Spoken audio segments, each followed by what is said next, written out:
Hey everyone, welcome to the latest edition of the Kolpack and Izzo podcast, brought to you by Gate City Bank with Jeff Kolpack. I'm Dom Izzo. North Dakota State set to head back on the road this weekend. A day to normal as they'll take on the 2-3 Redbirds out of Illinois State.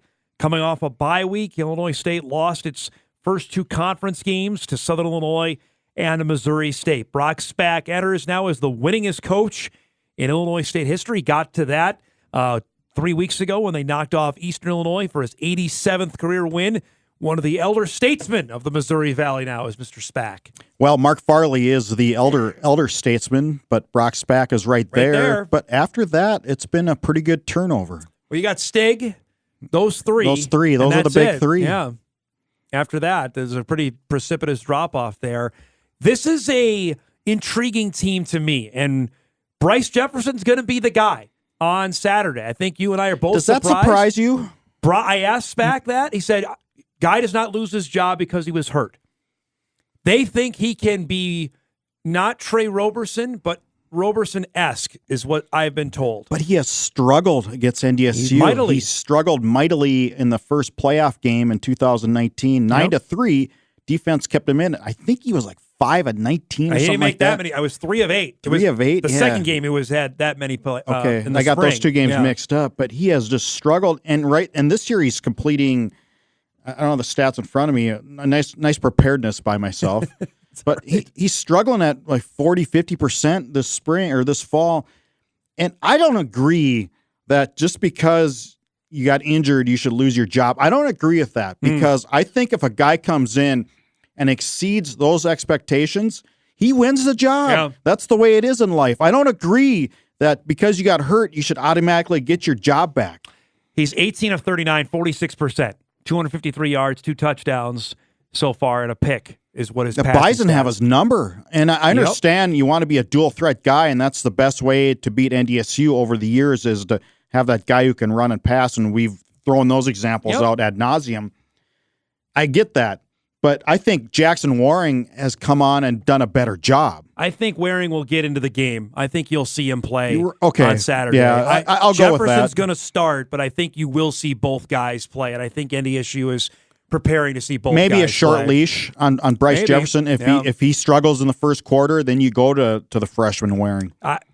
Nothing would surprise me on that, I would say, but I am surprised they're going with him. Jefferson has been limited in what he can do. Down the field, there's not been any sort of passing threat. He can't throw. Yeah. He can't throw. It's similar to when the Bison went into the Jacksonville State national title game, and what name escapes? Eli Jenkins. Eli Jenkins, right? And their game plan was, well, let him throw. Yep. Because in their tape and their dissection of the tape all year of Jenkins, that they just figured this guy isn't as good of. He can't throw downfield. And they let him throw, and the Bison picked him off 3 times in that game. And they pressured him, and they put an emphasis on that, and they put an emphasis on the running attack, and they flattened him. Yep. And I think I see that as a similar game plan this Saturday when if you want Bryce Jefferson to beat you deep and beat you mid-range, go ahead. Yeah. Give it a shot. Their receivers are good, but not great. They're not like Northern Iowa's receivers. Nope. Spag told me 75% of this roster did not play NDSU in the playoff game in December of 2019.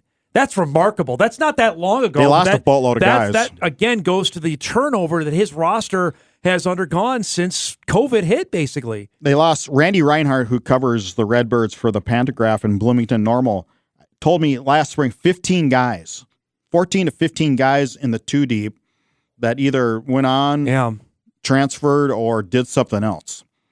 And that's killer. And so you're paying for it right now. Yeah. And, is the heat on Brock Spack right now because they're not doing that great? No. But I think this is a big game for him. It is. Homecoming is a huge deal at Illinois State. We have been there twice for homecoming, and it gets crazy. I mean, it's a big deal. 2010, they brought in the Stanley Cup from one of the execs from the Blackhawks, who's an Illinois State alum, brought the Stanley Cup. It was a beautiful day. It's going to be beautiful Saturday.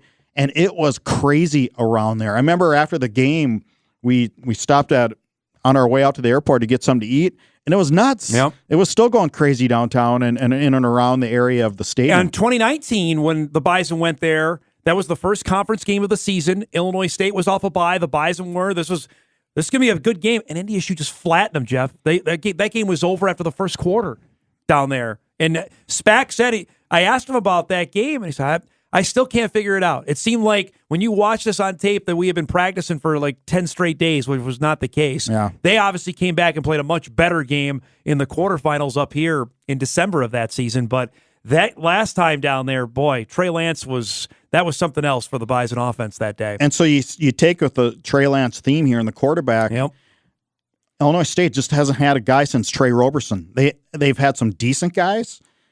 It's been okay. I mean, Brady Davis is all right. He was okay. He was never anything he was going to. But they have struggled to get to that level since Trey Roberson. He made some bonehead plays. I can remember, I think it was 2018. Illinois State was driving up here, and Davis threw a terrible pick that Robbie Grimsley picked off around the 5-yard line.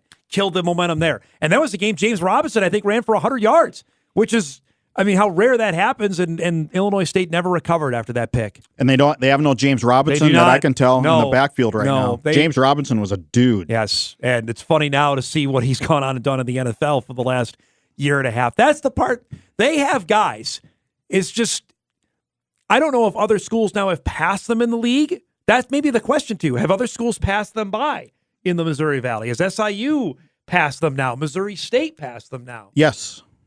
I mean, that's pretty obvious right now with Illinois State 0-2 in the league, 2-3 overall, that these other schools, and maybe Illinois State is still trying to recover from last spring and all those guys going out, and the other schools are not as bad and didn't get hit as hard. But you got to be careful because when things trend the wrong direction, sometimes it's hard to reverse it. Look at Youngstown State. Yeah. Now, I'm not saying that Illinois State's going down the road of Youngstown State, but after Youngstown was so good in the 90s, man, they had they hit the tank for a decade. Bo Pelini brought them out a little bit and got them in the national title game, although that was kind of a fluky run when you look back at it now. Absolutely was. But it's sometimes it's hard to get back. I'll go back to 2015. They were the 2 seed that year in the playoffs. Remember, everybody thought we had it. Kleiman gave us such a hard time in our bracket prediction. We had the Bison going to Illinois State. And they got beat at home that night on a Friday night by Richmond.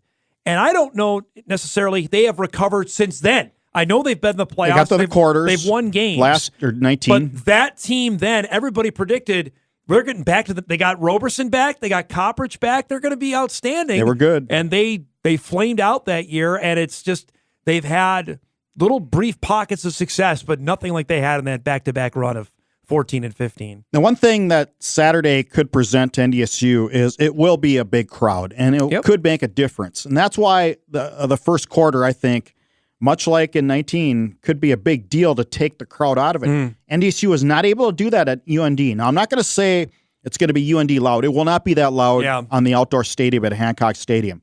But it could make a difference. There will be a lot of people there. Homecoming, like I said, it's a big deal at Illinois State, Normal, and Bloomington. So there will be folks on hand, and if Illinois State stays in the game and drags it out into the third and fourth quarter, look out. You never know. It's college football. I don't know how they score 20 points on the Bison defense. No. With the way that NDSU's defense is going right now, that seems like an uphill battle to me for Illinois State on Saturday. I do the matchups every Saturday in the Gate City pregame issue, game day issue, and I match up running backs, quarterbacks, right. We've all seen it, and you give the edge to one or the other. I couldn't out of the 8 areas, I gave NDSU edge in all 8. No kidding. Okay. I just couldn't, you always try to say, okay, am I jaded on this because I've seen NDSU all year and I haven't seen Illinois State? Is there somewhere I'm missing here? And I went back over it, and you pour over the stats, you kind of, gut feeling, and I couldn't find one area where Illinois State is better than and even equal. Well, I'll go back. Their game, we talked about it the week they played at Western Michigan, right? They finished that day, Kolpack, with 57 yards of offense against Western Michigan. That's not PJ's team from a few years back. This is not a great This is no boat. Team. There's no rowing the boat going on there. 57 yards of offense. That had to be really alarming. That's alarming to me when I see that. And we go back. That's been the issue. That's been the issue over the years is finding the guy under center. Yep. It starts right there. Look at NDSU's found Trey Lance. They found Easton Stick in the days since Wetz versus Roberson. Yep. They found it. Patterson's pretty good. Patterson's much better than what Illinois State has right now. Yeah, and Brock Spack told me, he said, I remember Quincy coming up out of high school. He's bigger. He's bigger than I remember. He's a huge dude. Yeah. That's the exact quote that he said to me yesterday when I talked to him. And he notices on film, which sometimes is not always hard to figure on film. But I guess when you're running over guys. And what really struck me with Quincy against Northern Iowa has fast guys. They have good athletes on defense. And there was a couple times where Quincy outquicked him. Yeah. At 6'3", 245. Yeah. You remember on that third down when he skirted the sideline there, you went, oh. Yep. Oh. Yep. And we saw that against Albany, right? Yep. A couple times, but you figure that's Albany and now they're 0-5 and going the wrong way.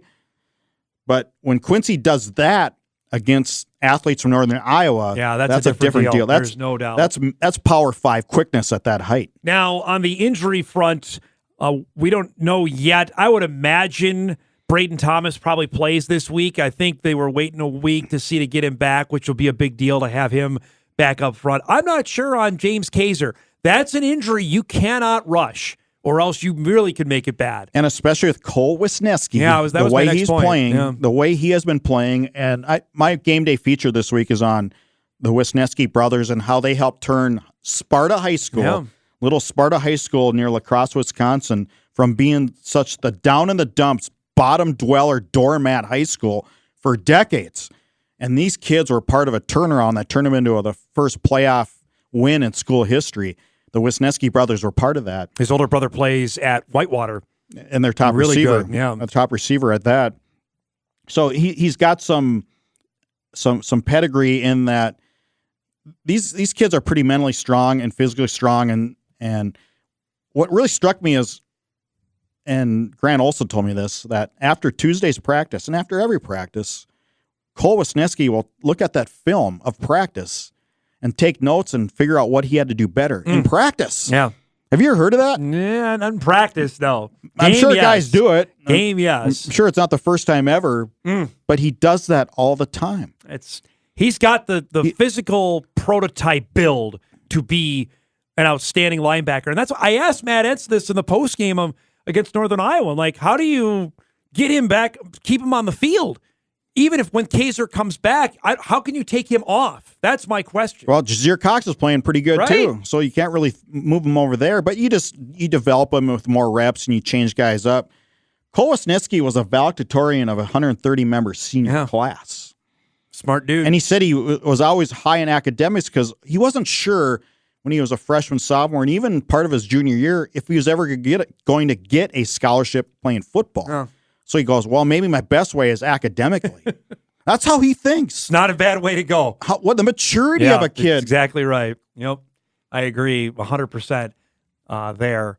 He's going to play a ton. There's no doubt. And he's the guy there at that spot. That's why I don't think they're sweating it out too much that Kaiser has been in and out of the lineup so much so far this year. And so if he's a question mark, you don't play him. You don't play him. No. I agree. Maybe you take him on the road trip. I don't know. But if there's at all possible, I wouldn't play him. It looks like that Brandon Westberg will start again at center for Jalen Sundell. I thought he was really good. We had a couple replays of the game on Saturday. You studied him. I have not. He got out in space and was pulling guys and just blasting. I thought for his first start against those two guys he was facing up front, he was really good. So where are we with the offensive line depth with NDSU now? So you got the front five who are starting right now. Then you have now Westberg part of the mix. Yep. Mason Miller's part of the mix. Zabel, that's three guys. Laciento, has he been playing? He's played a little bit. So you got 9 guys you're rotating. Yep. Once healthy, once Sundell gets back in there. Yeah. Yep. And Sundell's not far away. He's been working out. That's a pretty good lineup of what they have going right now. And that's why NDSU is so good over the years is they don't take every game like a Super Bowl. Every game is the next game. And there's a slow build. Yep. The risk of not having emotional letdowns is less when you take that attitude. And that's why maybe in December or January, you're looking pretty fresh compared to other teams.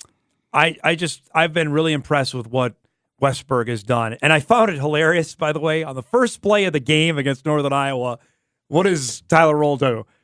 Quincy Patterson throws a completed pass to Christian Watson. And right then, and they're like, all right, well, he got the ball to Watson. He got him the damn ball. He did.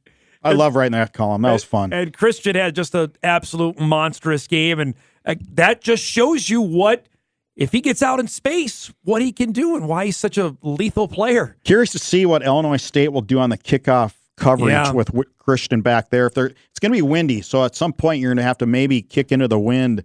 And if you're kicking into the wind to Watson, do you kick it short again like a lot of teams are doing? Can NDSU respond by saying, okay, if you're going to kick it short, we have a response to maybe break one instead of having your backup tight end, Stoffel, take the ball? Is there somebody else you could throw in there? Nelson, I think they moved Raja up there as one of the up men during one of those kickoffs to try to sneak him in, and he did. I think he got like 10 to 15 yards on a return. So you keep one guy deep, and then maybe as you're approaching, you have Nelson. Maybe do something like that. Yeah. Wouldn't surprise me. You asked me last week, where we're going to be after. So now it's appropriate. Now we can judge it. We're in the middle of October. We can start figuring out who's a playoff team, who's not. So I would submit to you there are 5 playoff berths. Name them. I would say Southern Illinois, South Dakota State, North Dakota State. I'm going to put Northern Iowa there. For now, yep. And I think Missouri State's going to grab one too. I think they'll get their act together. They're going to beat Indiana State this week. We'll see what happens. They got UND and they have the Bison still to play over the next couple weeks after that, but I think they get that 5th spot. What do you think? So UND is out. I do not have UND in. Yep. UND had its chance last week, and they lost to South Dakota. I think they're done, in my mind. South Dakota's the other one now. Now, if USD goes and wins in Cedar Falls on Saturday, then we've got to get the Coyotes into the conversation. They had such a good chance to beat Kansas. That would have just put them another notch or two into the mix right now. Yep. But shoulda, woulda, coulda. Yep, absolutely. And they had the lead at Southern Illinois. Yep. Couldn't close it. Nope. The Jackrabbits, let's get to them here quickly before we get into our pick-em here. They are beat up. There are definitely some injuries there.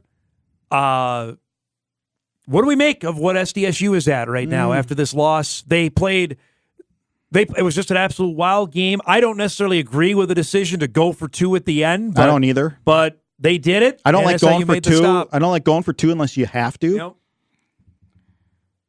What do we make of them? I was surprised their defense wasn't that good against Southern Illinois at home. Yep. They are banged up there. They lost Don Gardner. Yep, they've got some injuries there. There's no doubt. But they lost their running back, Davis. Yep. They lost one other key player, too. There's one other guy out as well. Yep. That doesn't explain giving up 42 on defense. No.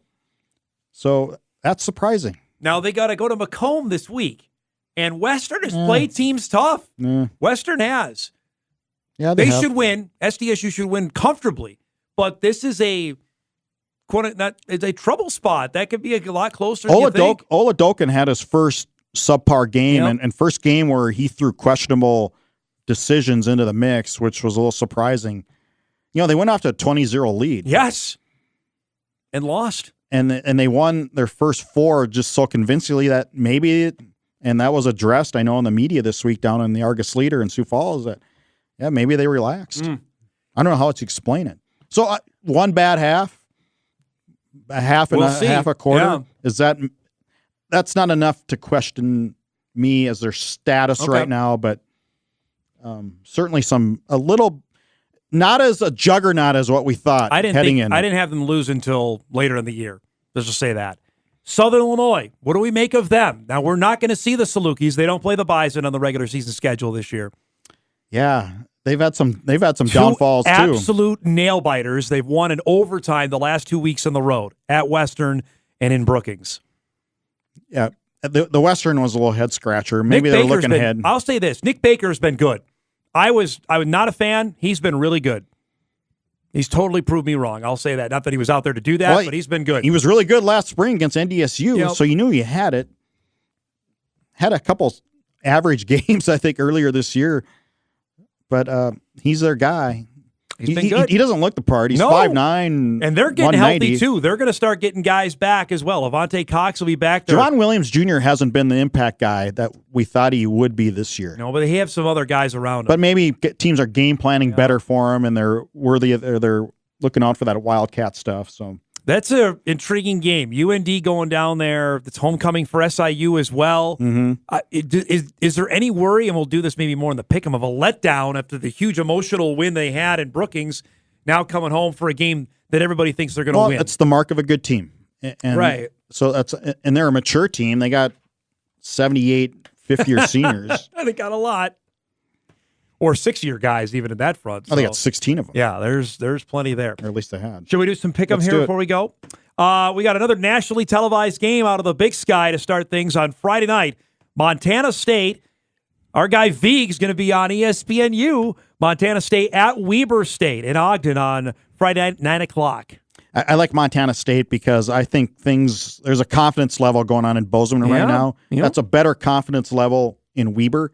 It's a Friday night game, so that's in Weber's advantage. I don't know what the weather's going to be like, but I like the way Montana State is carrying itself right now. I like Montana State to win on the road. James Madison, off its loss to Villanova, hits the road. This is a rivalry game. They play at Richmond. Now, there's these 2 subpar games for the Dukes in a row. They had barely 3 turnovers. They barely beat New Hampshire that game 2 weeks ago. And then flopped in the second half. So what's going on in Harrisonburg?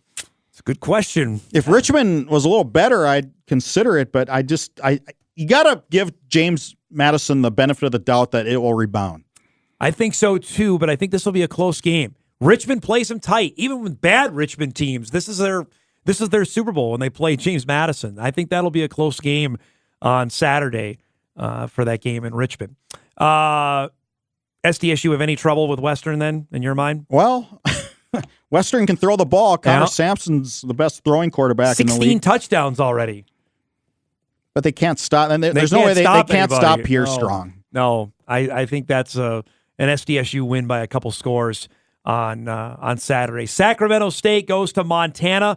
It is the 20th anniversary of the 2001 team. They're going to be jacked in Missoula on Saturday for that game. Oh, you think those old folks, those 20-year guys, are going to jack this team up? I'm just telling you, it's a. I think it's going to be more that Sac State's not as good. Well, that too. Montana's going to win pretty convincingly. Indiana State at Missouri State. The Bears bounce back after their loss. They do. Well, if they're going to be a playoff team, they need to bounce back and show it convincingly. Yep. They need to take care of Indiana State, which I think they will Saturday.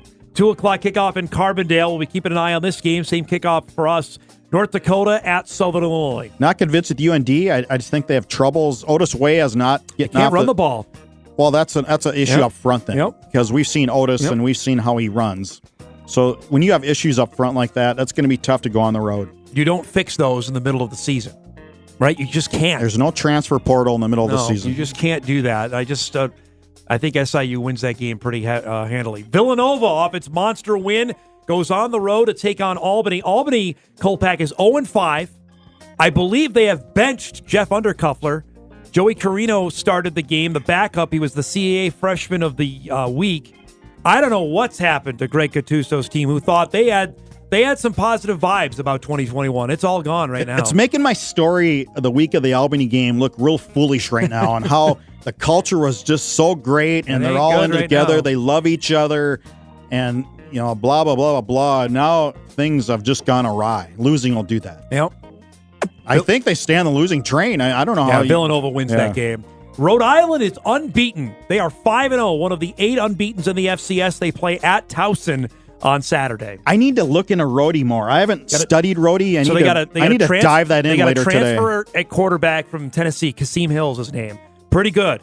And they have the schedule. They don't play James Madison. They do play Villanova, though, later on in the year. That's at Towson. Towson, I think the crowd, as big as it was against NDSU, is maybe checked out on the team. So. The squad isn't doing that great.